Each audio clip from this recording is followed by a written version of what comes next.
परिच्छेद करते हैं, कोणोद्युक्त अर्क होता है। कोणों का मतलब होता है कि उड़ीसा का उत्तर पूर्व कोना में मंदिर अवस्थित है, और अर्क का मतलब होता है सूर्य भगवान जी का, और एक नाम अर्क होता है, और दोनों को मिलाने से कोणार्क होता है। और ये जो सर कोणार्क मंदिर लगभग 13वीं सेंचुरी का मंदिर है।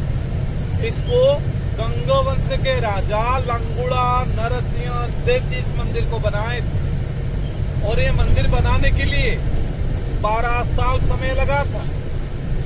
1200 कारीगर भी लगे थे, 12 लाख स्वर्ण मुद्रा भी खर्चा हुआ। और ये जो आप आज कोणार्क मंदिर देखने के लिए जा रहे हैं, ये मंदिर 12 एकड़ जमीन के ऊपर ये मंदिर बनाया गया है। और ये सब कोणार्क मंदिर, कोणार्क टेम्पल ये सब सूर्य भगवान जी का मंदिर है। ये कोणार्क मंदिर, ये तो सब सूर्य भगवान जी का मंदिर ही सही है, मगर इस मंदिर के अंदर कोई भगवान जी का पूजा नहीं होता है। मंदिर बनने से पहले ही राजा इस मंदिर को अपवित्र मंदिर घोषित करवा दिए। मगर सर क्यों, ये भी आप सोच रहे हो, क्योंकि लंगुड़ा नरसिंह देव जी जो थे वो सूर्य भगवान जी के उपासक। उन्होंने मन में एक दिन सोच लेते हैं, मुझे एक सूर्य भगवान जी का मंदिर बनाना है, मगर वो मंदिर मुझे 12 साल के अंदर कंप्लीट होना चाहिए। और वो मंदिर दूर से देखने में सूर्य भगवान जी का रथ जैसा ही दिखना चाहिए। रथ में जैसे चाका लगा होता है, घोड़े लगे हुए होते हैं, वैसे ही जो दूर से देखेगा उसको लगेगा ये सूर्य भगवान जी का रथ ही है। वो जो मन में सोच लेते हैं, अपने राज्य के लगभग 1200 कारीगर को बुलाते हैं, बुला के बोलते हैं मुझे एक सूर्य भगवान जी का मंदिर बनाना है, मगर ये मंदिर मुझे 12 साल के अंदर कंप्लीट होना चाहिए। अगर ये मंदिर 12 साल के अंदर कंप्लीट नहीं हो पाएगा तो 1200 कारीगर का सर काट दिया जाएगा। ये राजा का पहले से ही आदेश था। वो राजा का आदेश है, सबको तो मानना ही पड़ेगा। फिर भी सर ये 1200 कारीगर निकल पड़ते हैं सूर्य भगवान जी का मंदिर बनाने के।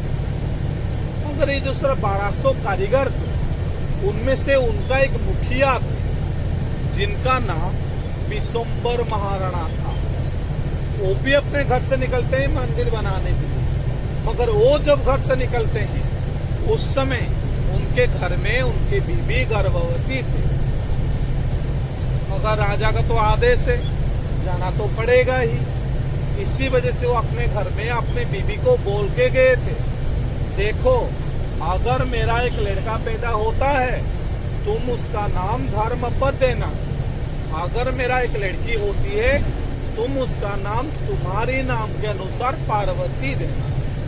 इतना ही बोल के निकल पड़ते हैं सूर्य भगवान जी का मंदिर बनाने के लिए। और मंदिर भी लगभग बन ही चुका था, 12 साल कंप्लीट होने के लिए कुछ ही दिन बाकी था, मगर उस समय तक मंदिर संपूर्ण नहीं हो पाया था, कंप्लीट नहीं हो पाया था। क्यों?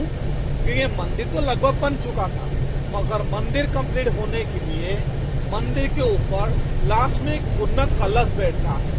उस पूर्ण कलश को कोई भी कारीगर बिठा नहीं पाते थे। इसी वजह से सभी कारीगर उदास थे, चिंतित थे। और उसी समय ये जो 1200 कारीगर थे, उनके अंदर जो मुखिया थे उनका विशंबर महाराणा अपने घर में जो गर्भवती बीबी को छोड़ के आए थे, उनका एक लड़का पैदा हुआ था।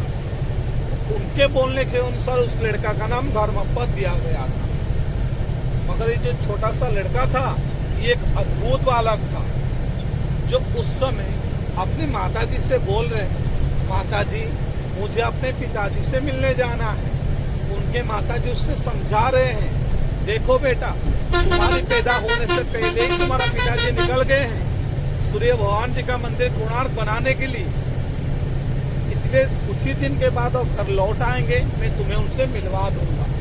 मगर एक छोटा सा लड़का है, रथ में बैठ जाता है, नहीं मुझे आज ही मिलना है अपने पिताजी से, ऐसा बोलता है, रोता रहता है। उससे रोते हुए देख के फिर भी उसकी माताजी समझा रहे हैं, बेटा, अगर तुम चले भी जाते हो मंदिर में मिलने के लिए, तो तुम अपने पिताजी को पहचानोगे कैसे? तुम्हारा पिताजी तुम्हें पहचानेंगे कैसे? तो मुझे नहीं पता, मुझे आज ही मिलना है अपने पिताजी से। उसे रोते हुए देख के उनके माताजी बोल रहे हैं, ठीक है बेटा, अगर तुम जाना चाहते हो, तुम एक काम करो, हमारा घर के पास जो ये आम का पेड़ है, वहां से कुछ आम लेके चले जाओ, मंदिर के बाहर बैठे उसको बेचो। जो तुम्हारे पिताजी होंगे, उस आम को देखते ही तुम्हें पहचान जाएंगे। ये छोटा सा लड़का वैसा ही करता है, अपने घर के पास वाला आम के पेड़ से कुछ आम लेके चला जाता है और मंदिर के बाहर बैठ के उसे बेचता है और रोता रहता है। उसे रोते हुए देख के मंदिर से सभी कारीगर आते थे और उससे पूछते थे, बेटा तुम क्यों रो रहे हो? ना मुझे अपने पिताजी से मिलना है, ना तुम्हारा पिताजी का नाम और वो कहाँ पर है? ना मेरा पिताजी का नाम बिशु महाराणा है और वो सूर्य भगवान जी का मंदिर कोणार्क बनाने के लिए आए। वो एक कारीगर, मगर सर किसी भी कारीगर को पता नहीं था विशंबर महाराणा जी का नाम ही बिशु महाराणा है।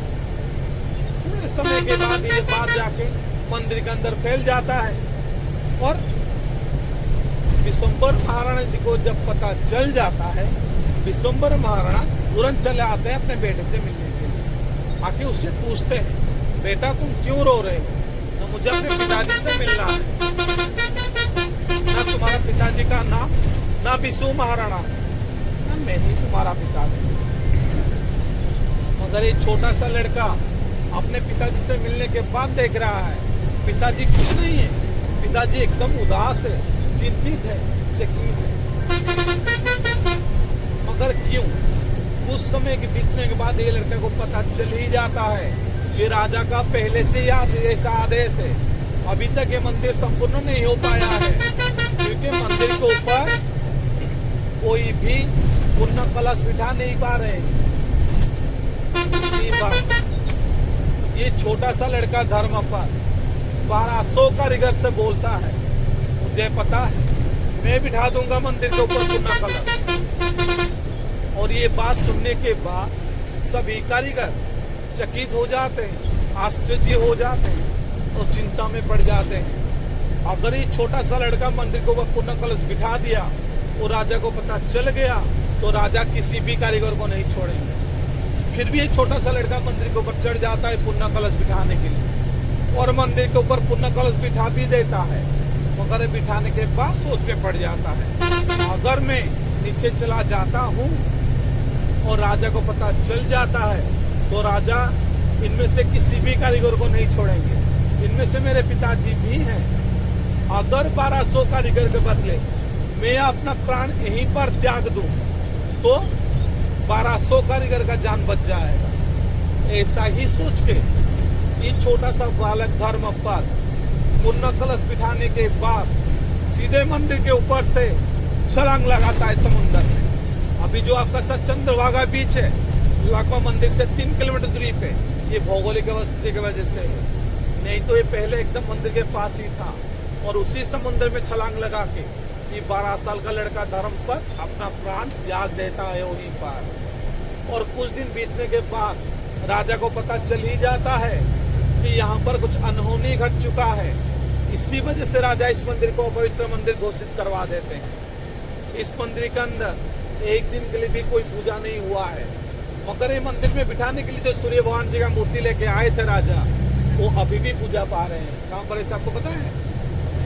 पूरी जगन्नाथ मंदिर के अंदर जो लक्ष्मी माता का मंदिर है, उसके बगल में जो नवग्रह टेम्पल होता है, उसी के अंदर जो सूर्य भगवान जी का मूर्ति है, वही मूर्ति राजा लेके आए थे यहाँ पर स्थापना करने के लिए। मगर उसी दिन से पूरी में ही पूजा पा रहे हैं। और पूरी जगन्नाथ मंदिर का जो ईस्ट गेट के सामने जो अरुण स्तंभ है, वो भी पहले यहीं पर था। यहीं से लेके वहाँ पर स्थापना किया गया है। ये मंदिर तो सर एक अपवित्र मंदिर है। इस मंदिर के अंदर तो कोई भगवान जी का पूजा नहीं होता है। आप जो ये कोणार्क मंदिर देखने के लिए जा रहे हैं, ये मंदिर एक खंडो विखंडित मंदिर है, टूटा फूटा मंदिर है। ये मंदिर सही सलामत नहीं है। मंदिर का सिर्फ नाट्य मंडप ही सही सलामत है। मेन मंदिर के अंदर गर्भगृह के अंदर बालू डाल के बंद कर दिया गया है मंदिर को। तो मंदिर में ऐसा क्या खासियत है जिसको देखने के लिए हर साल लाखों लाखों टूरिस्ट आते हैं यहाँ पर, मंदिर का अद्भुत कारुकार्य देखने के लिए आते हैं। उस समय पत्थर को खुदवा के कैसे मूर्ति बनाया गया है, रथ के चाका बनाए गए हैं, घोड़े बनाए गए हैं, वही सब चीज सभी देखने के लिए आते हैं। इस मंदिर में ऐसा कारुकार्य बनाया गया है जो आज तक कोई बना पाया है ना आगे भी कोई बना पाएगा। अभी सिर्फ आपको मंदिर के चारों तरफ घूम के मंदिर का कारुकार्य देखना है। अद्भुत कारुकार्य इस मंदिर में बनाया गया है। अगर सर मंदिर के बारे में आपको और भी ज्यादा जानकारी चाहिए तो मंदिर के बाहर स्पॉट गाइड मिलेंगे आपको, आर्कोलॉजिकल डिपार्टमेंट के गाइड। अगर आप चाहें आप उनका हायर करके लेके जा सकते हैं मंदिर के अंदर, थोड़ा सा इन्फॉर्मेशन और भी आपको मिल जाएगा मंदिर के बारे में। अभी सर हमारा बात सब ध्यान से सुनिए। अभी हमारा गाड़ी जाकर रुकेगा एकदम मंदिर के पास, जहाँ पर गाड़ी रुकेगा वहां पर गाड़ी रुकने के बाद तुरंत सभी को उतरना है। थोड़ा सा आगे जाने के बाद लेफ्ट हैंड साइड मंदिर का एंट्रेंस गेट आता है, वहां से सीधे चले जाइए मंदिर के पास। कहीं पर भी खड़े होने का जरूरत नहीं, किसी टिकट काउंटर कहीं पर भी खड़ा होने का जरूरत नहीं है। सीधे जाइए एकदम मंदिर के पास जहाँ पर टिकट चेक होता है। वहां पर जाने के बाद हम आपका एंट्री करवाएंगे। एंट्री करने के बाद अगर किसी को टॉयलेट यूज करना है, किसी को पानी पीना है, जो भी करना है, वहाँ पर सिक्योरिटी गार्ड है, उनको बोलिए, उनको बोल के बाहर आइए, टॉयलेट यूज करके फिर से अंदर जाके घूम सकते हैं। मगर एक बार सर यहाँ पर क्या है, मंदिर का एंट्रेंस गेट यहाँ पर जहाँ से होता है एग्जिस्ट वहाँ से होता नहीं है। इसलिए सभी हमारी बात ध्यान से सुनिए। मंदिर का जो एग्जिस्ट गेट होता है, एग्जिस्ट गेट के ऊपर लिखा होगा नवग्रह टेम्पल, नवग्रह टेम्पल। वहीं से आपको दाहिने तरफ आना है, राइट साइड। राइट साइड आने से आपके पास आप पहुंच पाएंगे। अगर बाई चांस आप गेट से निकलने के बाद सीधे चले गए, बाएं तरफ चले गए तो आप सब गुम हो जाएंगे, कोणार्क के प्राइवेट बस स्टैंड में चले जाएंगे। अगर ऐसा होता है, शायद अगर सर कई बार आप गुम हो जाते हैं तो आपको करना क्या पड़ेगा, वहाँ पर दुकान लोकल वालों से पूछिए यहाँ पर कोणार्क का सिविल कोर्ट कहाँ पर है। कोर्ट के सामने हमारा गाड़ी खड़ा हुआ मिलेगा, क्योंकि तो सरकारी गाड़ी एकदम मंदिर के पास तक जाता है। कोर्ट के सामने आपको गाड़ी खड़ा हुआ मिलेगा। नहीं, अगर गेट से निकलने के बाद कोई गुम हो जाते हैं तो आप फिर से आ जाइए उसी नवग्रह गेट के पास, एग्जिट गेट के पास, जहाँ पर अगर नवग्रह टेम्पल लिखा होगा वहाँ पर आके हमको फिर फोन कीजिएगा, हम सीधे जाएंगे, आपको वहाँ से लेके सीधे आएंगे। ठीक है सर। और यहाँ पर सर ये तो अपवित्र मंदिर है, इसी वजह से यहाँ पर सब कुछ अलाउड है। चप्पल, जूता, कैमरा, मोबाइल सब कुछ लेके आप मंदिर के अंदर घुस सकते हैं, फोटोग्राफी वगैरह सब कुछ कर सकते हैं, कोई पाबंदी नहीं है यहाँ। हम यहाँ पर सर 45 मिनट से रुके।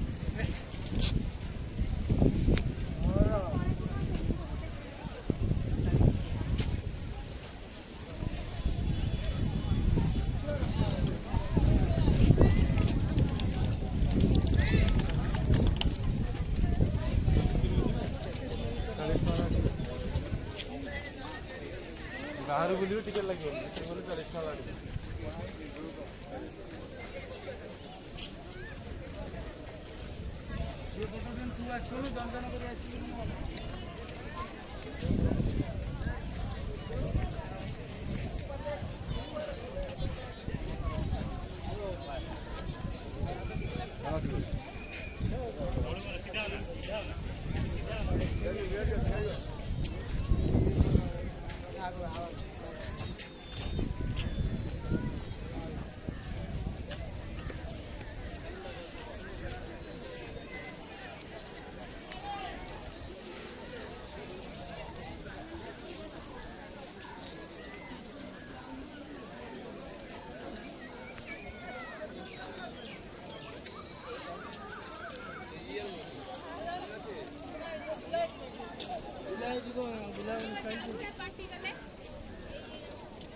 এখানেও হনুমান আছে নাকি? এখানেও হনুমান আছে না? এখানেও হনুমান আছে।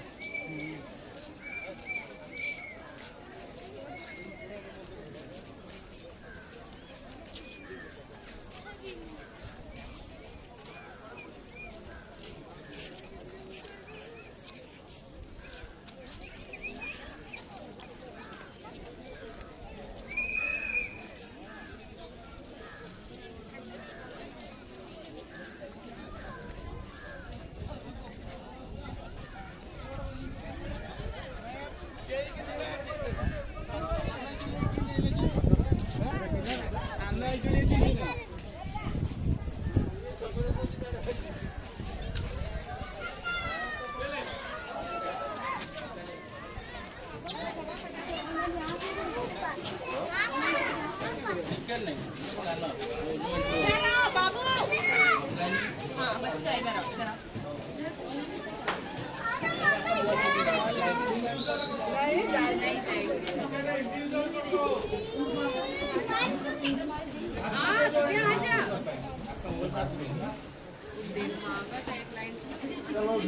आजा आजा आजा इधर आजा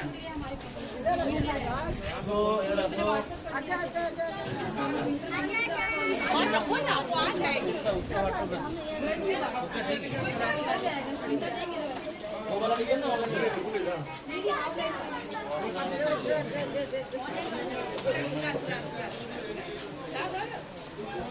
वीडियो करो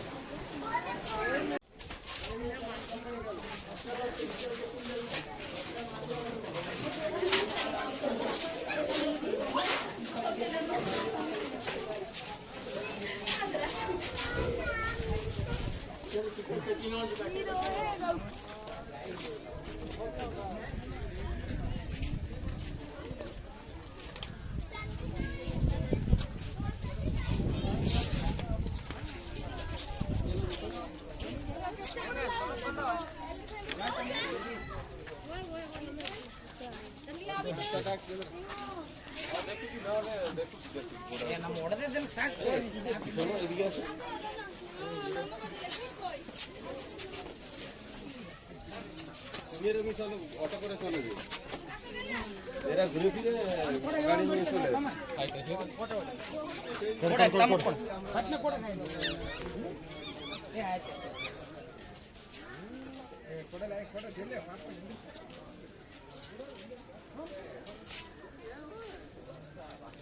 Hey! आज तो सर का हुआ तो ले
ಎಂಟಿಗೆ ಲೇರ್ಸಿ ಬಿಟ್ರ ಬಾಗಿ ಬಾಗಿ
हाँ विशाल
पूरा ओरिजिनल कॉपी आपण फोटोग्राफी कर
इसका जो मुंडी है इसका जो कोई नहीं लगा टिक्की मारे तो वो एक ही बड़ा था बैठा था तो यहाँ पे पानी था वहाँ से कुछ समंदर इसके वहाँ पे ओह माय गॉड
बिटिया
वेट करा के रखा है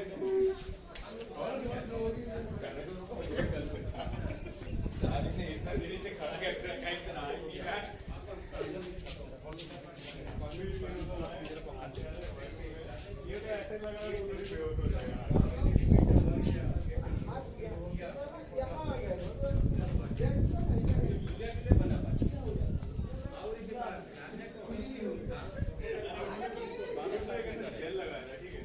ये क्या बढ़ेगा नहीं बेटा क्या बढ़ गया मूर्ख बेटा 1 + 1 = माइनस बेटा क्या देखा हम एक बेटा मर जाएगा परिवार फेंक दिया इमरजेंसी में घुसा है लेकिन मेरे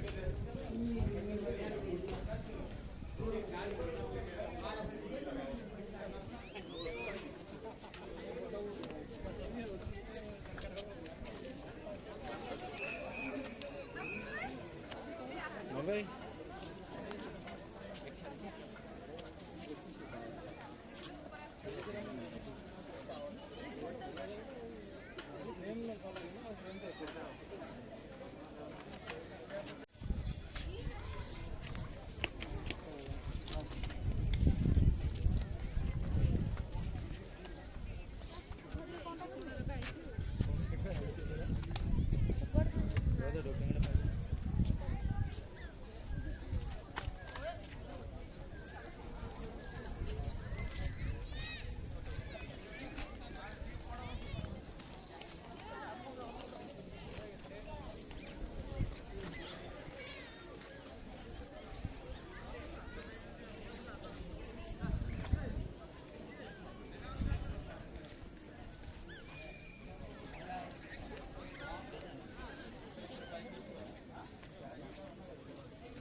हाँ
बाहरको